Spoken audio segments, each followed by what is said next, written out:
네, 북한의 핵 공격 가능성에 대비하기 위한 한일 군사 정보 보호 협정. 그러나 야당은 일본의 군사 대국화를 돕는다면서 반발하고 있습니다. 협상이 빠르게 진행되고 있고 다음 주쯤에 가서명이 이루어질 것 같습니다. 강정규 기자 나오십시오. 네, 국방부입니다. 네, 협상이 마무리 단계라고요? 네, 그렇습니다. 국방부는 한일 양국이 군사정보보호협정 주요 내용에 대해 의견 일치를 봤다며 협정 문안을 법제처에 사전 심사 의뢰했다고 밝혔습니다. 지난 1일 도쿄에서 과장급 실무 협의가 재개된 지 열흘 만이고 지난 9일 서울에서 열린 두 번째 회의 만에 협상이 마무리 단계에 접어든 겁니다.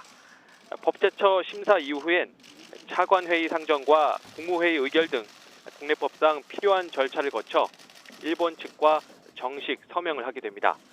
국방부는 한일 군사정보협정이 우리 안보상 꼭 필요한 일이라며 연내 체결을 목표로 남은 절차를 추진하겠다고 밝혔습니다. 이어 정식 서명에 앞서 다음 주에 열리는 3차 협의에서 가서명을 할 것이라고 덧붙였습니다.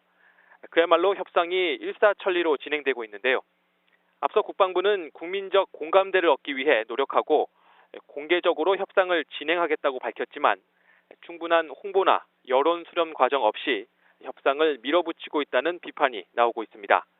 야권은 정부가 국민의 의견을 무시한 채 한일 군사정보협정 논의를 계속해 간다면 국방부 장관에 대해 해임을 건의할 수 있다고 경고하기도 했습니다. 앞서 지난 2012년 당시 이명박 정부는 비공개로 한일 군사정보협정 체결을 추진하다가 서명 직전에 취소한 적이 있습니다. 과거사에 대한 반성이 없는 일본과 군사 관련 협정을 맺는 것에 대한 국민적 반발이 거셌기 때문인데요. 4년 전보다 북한의 핵 미사일 위협이 더 높아졌다는 안보 상황의 변화는 있었지만 군사 대국화를 노리는 일본에 입지만 넓혀줄 거란 우려가 여전히 가시지 않은 상황입니다. 따라서 협상 체결이 임박할수록 야권과 시민단체 등의 반발 수위도 높아질 것으로 보입니다. 지금까지 국방부에서 YTN 강정규입니다.